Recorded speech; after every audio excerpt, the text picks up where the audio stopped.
Oregon can still absolutely pull a fourth straight top 10 class.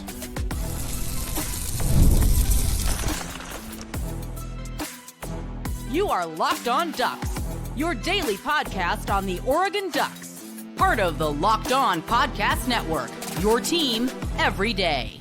Yes, it is that time once again for Locked On Ducks. I'm your host, Spencer McLaughlin. Thank you so much for making this your first listen or your first view of the day, part of the Locked On Podcast Network, your team every day and your number one source to stay up to date with the Ducks. The wide receiver room, I love it. It's deep, it's talented. How does it look post-spring ball? And who leads Oregon in tackling this year? That is a fun question I'll explore today on the show, which is brought to you by our friends over at Game Time. Download the Game Time app, create an account, use code LOCKEDONCollege for $20 off your first purchase. So, Brian Smith of the Portal Podcast, recruiting analyst, is here for the first segment today. And it has not been a great recruiting month for Oregon. Brian, you miss out on Jared Curtis. You have Cody Green and Tom flip away to a couple of West Coast Big Ten schools in Washington and USC, respectively. But the Ducks are sitting outside the top 20 in the recruiting rankings per 24/7 Sports as we record this show. I fully expect that to change. There's plenty of work to be done, but I don't think it's unreasonable for Oregon fans to still expect another top 10 class. Why would you expect anything else? It's the first reply I have. Well, my answer to that is this is about the lowest Oregon's recruiting class has been ranked at any point in time in the cycle, with a significant amount of time passed in about 3 years. That's okay, because a lot of Nick Saban's classes were like this at this point. Kirby Smart's. When you go for big fish, you have to wait for big fish. They don't just come in easily. They're going after 4 and 5-star guys all over the country. And Spencer, remind everybody, which is the most difficult school in the country to project? Well, according to Locked On recruiting analyst Brian Smith, that would be Oregon, given its geographic isolation. That is correct. So Spencer gets a lot of things wrong on here, but remember, he got this one right, folks. That's the key thing we need to know today. But again, think about it. Philadelphia, Baltimore, Florida, Dallas, they get kids from all over. It is impossible to project, especially for the elite kids. They get kids out of other people's backyards for a living. That is hard sledding. And they've got more competition now. Washington, that was wild that Cody Green, like I did not see that come. I'm sure you didn't either. But they're also competing now with SC, who's realized that they're in Southern California. It's amazing how that works. It's not good for Oregon, but USC's trying to round up all the linemen in California instead of letting them play for the Ducks. And that's going to be more competition. That's still the biggest battle to be seen. Can they flip any of the USC kids? Can they get any of the other California kids that aren't committed that SC wants? That'll be a lot of fun to track. But again, at the end of the day, it's all those kids at the end, like November, early December. When Oregon's in the mix, I never get it right. I should just pick Oregon on all of them so I get at least a few. That's my goal. Yeah, then you're throwing darts, but without the Ted Lasso accuracy. I've talked about the USC thing for a while here on the show. Back in February and March, it was very early in the cycle, but I was just kind of noticing and pointing out to Duck fans here on the show, like, hey, USC's kind of looking like they're cooking a little bit. Like, I don't think it brings Oregon down a ton. It certainly makes it harder to get a top 5 class. Oregon's pulled 2 straight top 5 classes, and I think it's safe to say that if USC had recruited in those cycles the way they are right now and the emphasis they're putting particularly on players in the trenches, Brian, that Oregon would probably have 2 straight top 10 classes and not 2 straight top 5 classes. Do you think that's fair? And just kind of share your thoughts on the USC angle and how it affects Oregon. USC is one of the easiest jobs in the history of college athletics. And they have screwed it up royally for years. Well, they figured it out. And unfortunately for Oregon, it's not going to be to their benefit. It's going to be their detriment. Those kids around there, you and I talk about Mater Dei, St. John Bosco, all those kids, they used to hope for a lot of them. Not that they don't get some of them, and they still do. But now they're got to compete more there. They still earn those classes they got. I mean, they were getting kids out of Texas that like UT wanted, LSU wanted and stuff too. But the USC thing is what's really wild. They had the easiest gig in the world because SC didn't know what they were doing. And now, and again, no offense, but UCLA is not. They're not doing anything anyway. They used to be in the 80s. They could recruit at an elite level. Those days are over. SC, Washington a little bit. They're going to have to earn it, but they're still going after the elite kids. And they've got a big-time player from Florida already committed. They got big-time players from Texas. I'm not real worried about Oregon. As long as that official visit list, and I just looked at it the other day, stays at an elite level, and again, it's all over the country, they'll be just fine. Yeah, the Washington part of it is, it was a little surprising to me that Cody Green flipped. I mean, it wasn't when I had somebody text me when I woke up in the morning, Cody Green's going to flip to Washington. And I was like, what? Wait, what? I mean, he's from Seattle, so I guess it's not the most stunning, unheard of thing in the world. But Oregon fans should remember that, Washington head coach Jedd Fisch came from Arizona. And there was this guy coming out of high school who turned out to be pretty good, by the way, who was considering Oregon and Arizona. He was an elite wide receiver prospect. His name, Tetaroa McMillan. So I'm definitely I have more attention paid to USC and how that impacts Oregon. I do think, though, Jedd Fisch is at a place. It's not like Washington can't recruit. I think their ceiling historically has been a top 15 class, but a place that's on the West Coast that has some talent in the backyard that Oregon typically goes out and tries to recruit. You think about guys like Josh Connerly or Davey Uli that came from the state of Washington in recent years, just to name a couple of guys amongst many, many others. Jedd Fisch is a capable recruiter. And it's not as if Washington, when they are run correctly, is an incapable program or that they lack total investment. Are they as all in as Oregon or USC? I think that remains to be seen. But I do think for the occasional player, like a Cody Green, for instance, I think that it just is getting harder. And I think, frankly, Oregon has kind of forced their hand into doing that. I think Oregon has had so much success, Brian, over the last couple of cycles that Washington, Oregon's arch rival, has realized, hey, we're in the same conference as them, and we should be able to get to that level. And USC has realized, wait a minute, we have way more advantages than even Oregon does on the recruiting show. We should be able to out-recruit them. I think that it's a byproduct of that over the last couple of years. I don't disagree. Nobody likes to see their rival go up. And when those boosters call and say, I'm not donating unless we fix this, it's amazing how that happens. And I guarantee you that's part of what happened at SC. I guarantee it. Washington, I don't know as much, but SC's got a lot of boosters with some serious power. They're probably tired of losing to Oregon and Notre Dame and anybody that was a rival they were struggling with. They're trying to fix it. But that doesn't mean that Washington and Oregon are going to go back. It's just going to go back and forth. And this is why you always say college football is the greatest sport on earth. And this is the dynamic outside of the actual lines that make it so. I'm here for it, and I know you are as well. Finally, Brian, before I get you out of here, Jared Curtis committed to Georgia earlier this week. Jackson Cantwell commits next week. Seems like that's also going to be Georgia, which would be unfortunate, but according to Wiltfong, Oregon's in a great spot for Emmanuel Iheanacho, 5-star offensive tackle. But your thoughts on the Jared Curtis commitment to the Bulldogs and any insight on Cantwell is welcome. Jared Curtis, I had no idea what he was going to do because that was just a long, drawn-out scenario. Not many guys are like him. His arm strength is absolutely insane. But I just think Oregon just didn't win. Sometimes you do everything right and it just doesn't work out. Watch out for Rider Lions. That's my next pitch here is I would imagine if you're going to pivot, Rider Lions would be the guy. That'd be a great pivot. Yeah, and to be honest, he's the safer pick. I'll explain that next time I come on the show. But on the topic of one massive young man from Southwest Missouri, Jackson, Cantwell's unbelievable. He might be the best high school offensive tackle I've seen. I don't know what else to say. Did you ever watch Penei Sewell coming out of high school? That guy was good. No, I mean, I did, but this kid, I just believe his strength, and I've seen him live. It's different when you see kids live. I did not see Penei live. It's insane. And he could play guard, tackle, doesn't care if he plays right, left, whatever. He's going to be a day one start if he goes to Georgia or Oregon. How many guys do you say that about, Spencer? For offensive, Josh Connerly was not a day one starter on the offensive line. Guy, wasn't he? Connerly? Yeah, he was number one or number two by the services. Yeah, I think he was he was the number one or number two offensive tackle, and he just went 29th overall to the Commanders. Yeah, he did not start day one for the Ducks. That's what I mean. Like Cantwell will find a way to do it.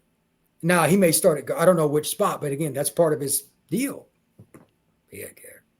That makes a difference. And I don't know where he's going, but somebody's going to get a great, great player. So wish him the best. He's a great guy too. So is his family. Yeah, that commitment is next week, May 13th, I believe, is when Cantwell picks. Oregon would love to get some good news on that front. Brian Smith, the Portal Podcast, locked on FSU as well. I'm going to the wide receiver room next because I somehow feel a little bit better about it than I did going into the spring game. And I didn't think that'd be the case.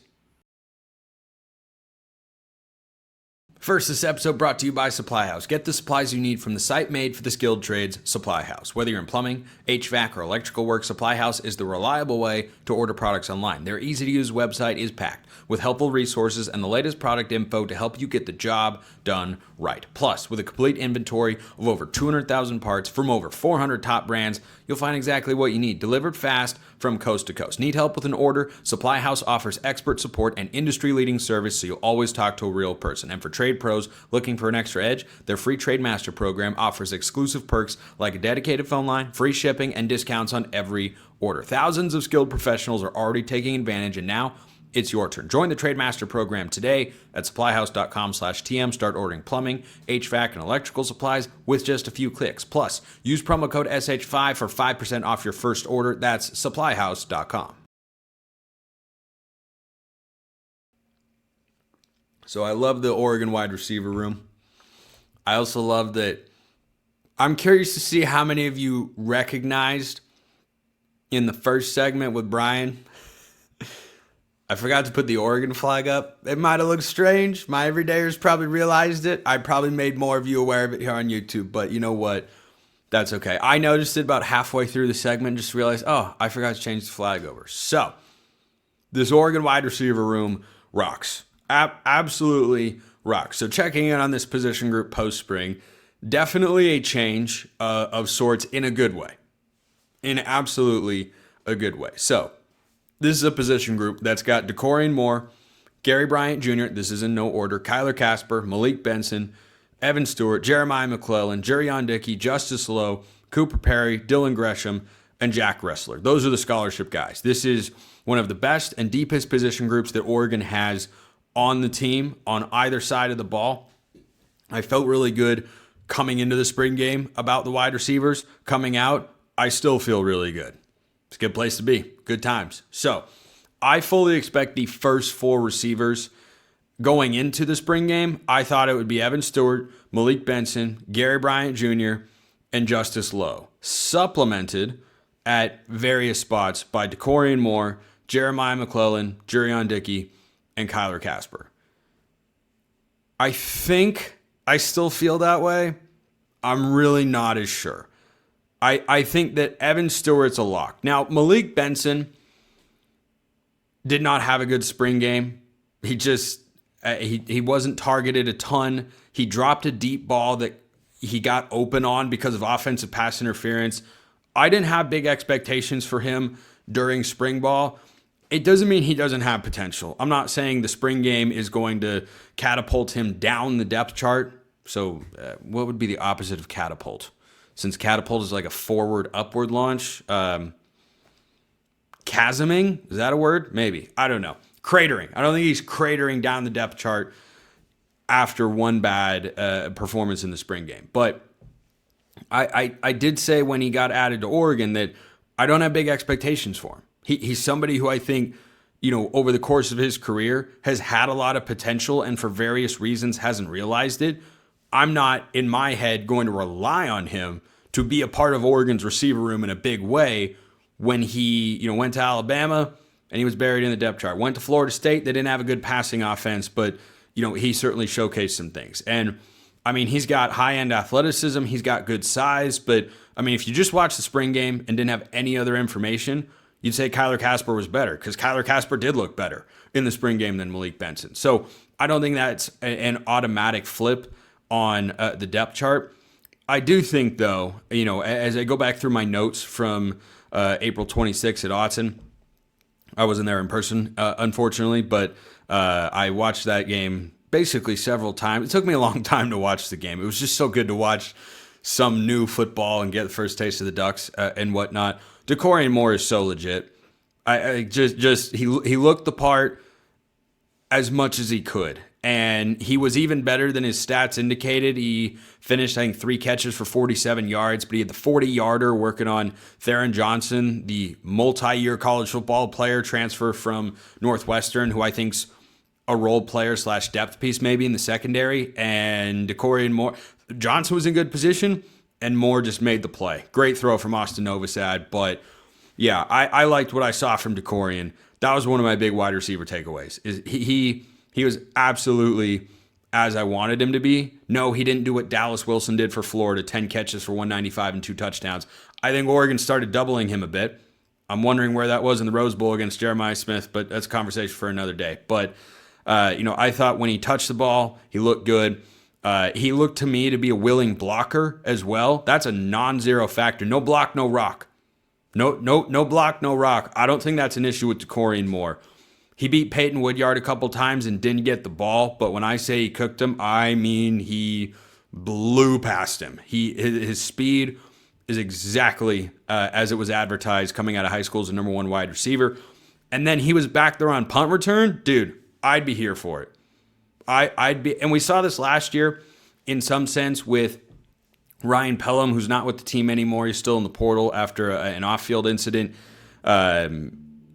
He was a true freshman last year, really fast wideout, was in there as the number 2 punt returner when Tez Johnson went out. Now, unfortunately for Pelham, he fumbled, and that's the only notable thing he did on the field for the Ducks. But I say that to make the point that DeCorian Moore could be a punt returner for the Ducks this year. No Tez Johnson, that's a role that needs to be filled.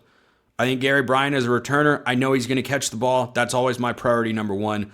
Priority number 2, as we learned in the Boise State game, being able to take it to the house every now and then doesn't hurt. But I thought DeCorian looked really good across the board. Dylan Gresham was, of course, the big standout in this game. 3 catches for 96 yards and a touchdown. He made a contested catch. He showcased the speed. I just was really impressed. No wide receiver, including DeCorian, had a better game for himself than Dylan Gresham. I think that was the first time he got introduced to a lot of Duck fans who, maybe had forgotten about him, and understandably so, with how much talent is just in that wide receiver room. But yeah, elite speed, flashed that on the touchdown in a big way. He also drew a pass interference on Dorian Brew, and Brew had, I think, 1 or 2 of those. Brew was also pushed off by Malik Benson on that OPI I mentioned earlier, but Brew's physicality is definitely something that was a part of his scouting report coming into high school, so I wasn't that surprised that a guy who's got a year of college eligibility, or just experience rather, in Gresham, was able to finagle that situation. But, something else that, 2 other things I noticed, and then I'll get to my overall post-spring grade. Kyler Casper's catch radius is very real, and I think he would have had more of a role last year if he hadn't gotten hurt. We were seeing it a bit early in the season, particularly down in the red zone. He made a few catches where you looked at it and went, oh, yeah, that's right. He's 6'5" and can jump. Nobody else can do that. He is the tallest wide receiver in the room for the Ducks. So that's a unique body type. If he stays healthy, I don't know that he has a big season. I imagine he has some kind of role offensively. And speaking about a guy who people have wondered for a while when he's going to have a role, Jerion Dickey, the deep ball he caught from Dante Moore, he looked healthy, didn't he? I mean, didn't have great separation, but great wide receivers don't always need that. And that was a refreshing sight to see. Like, the more-to-more connection has popped up in, my mentions or comments or wherever throughout the offseason far more often. And I understand that because DeCorian has all the hype in the world, second highest rated Oregon recruit ever, regardless of position, second only to Kayvon Thibodeau. But Jerion Dickey was a 5-star receiver himself. Injured his first year, buried on the depth chart last year. I don't know, what more did you want to see from him in that situation? He's got a guy right in his face. Dante Moore throws it on the dot over the corner, but underneath the safety. and then Dickey with a guy blanketed on him, turns around, makes an acrobatic catch. I felt really good, really, really good about what we saw from the receiver room. I was hoping that I'd feel this way, and this is one of the groups that I'm giving a slight upgrade in, and it's slight. Before spring ball, I had them at a B+. I'm bumping them up to an A-. If Dylan Gresham is like the 6th or 7th receiver, this is a crazy talented room. Don't forget about Justice Lowe. Don't forget about Evan Stewart, who were big contributors for Oregon a season ago. The depth is crazy. There is not a single player on the roster, I don't believe, that's had a 1,000-yard season in his career. I don't know that any of them hit 1,000 this year, because they might all just wind up getting the ball a bunch. So, yeah, I love the receiver room. Feel really, really good again for a third straight season about what they have, the mix between young talent that's up and coming and the proven production that they do have, the experience. Like, it's all good. It's all good. So I nudged the receiver room up to an A-, which was the highest individual position group grade I gave going into the spring game. That was to the defensive line. You'll just have to keep tuning into shows to see if I make that one even higher. So, fun stuff. Fun stuff. Speaking of fun, I love this Spencer's scale of agreement. Came up with it recently on the show. I'm here. You send me takes, hot, cold, or somewhere in between. I tell you how much I agree. Who's leading Oregon in tackling this year? First, this episode brought to you by Amazon Fire TV. Did you know your Fire TV is also an Xbox?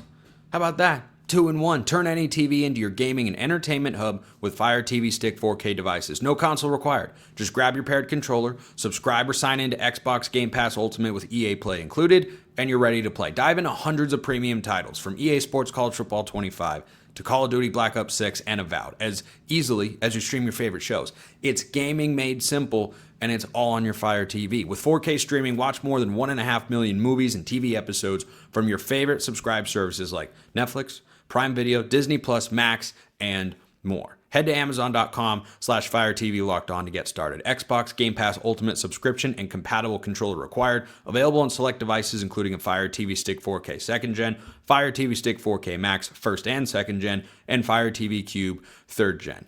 Xbox and Fire TV all in one. Is there anything else that you want? I don't know, so go check them out at Amazon Fire TV.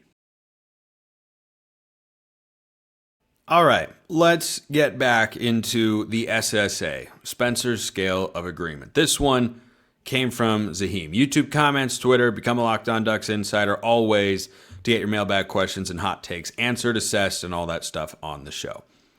Zaheem says, Devon Jackson leads the team in tackles. Whoo!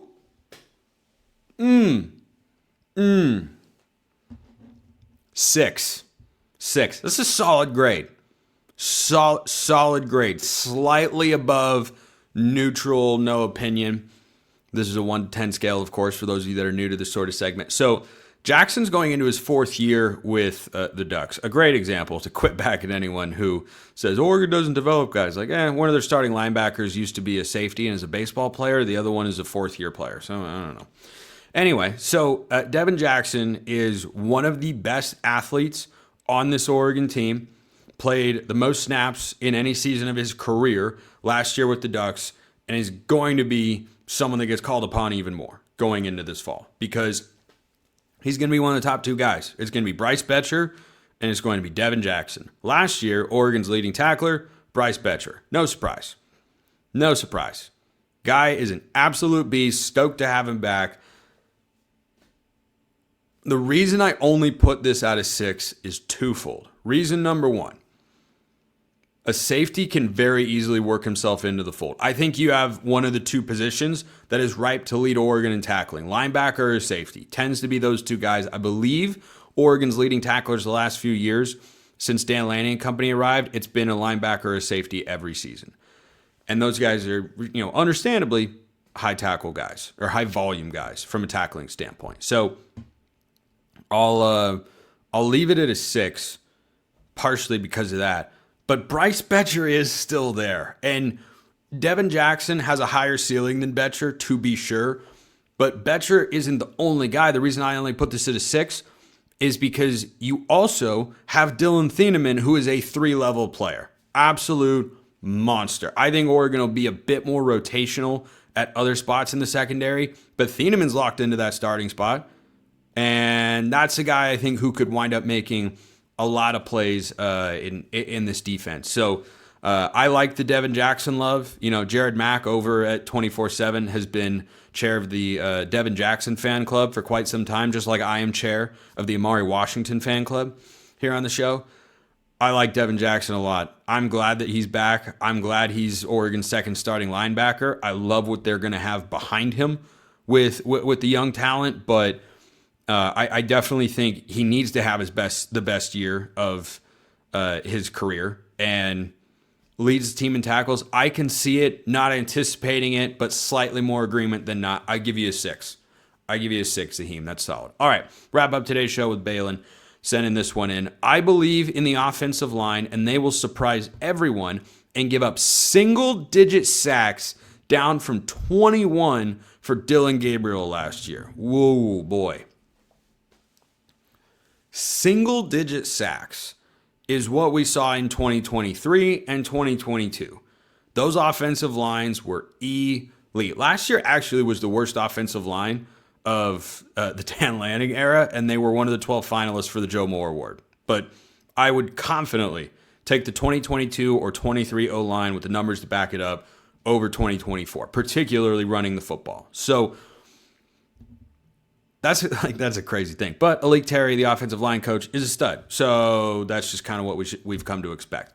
So single-digit sacks, you've got four guys that are brand new. Poncho's the only returner, in all likelihood, that was a starter last year. Even if Janoris Wilson beats out Alex Harkey for the right tackle spot opposite Isaiah World, the Nevada transfer, who will definitely be the left tackle, Janoris Wilson was a player last year. He wasn't a starter on the offensive line.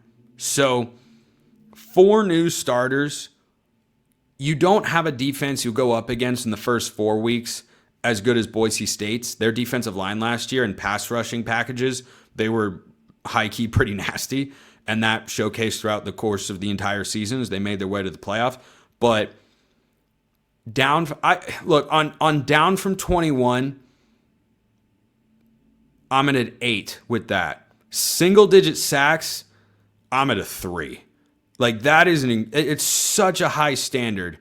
And you couple not just all the new players, but with a new, less experienced quarterback who's got to get them into the right protections, also has to get out of some sacks, and he's, I think, not quite as evasive as Dylan Gabriel.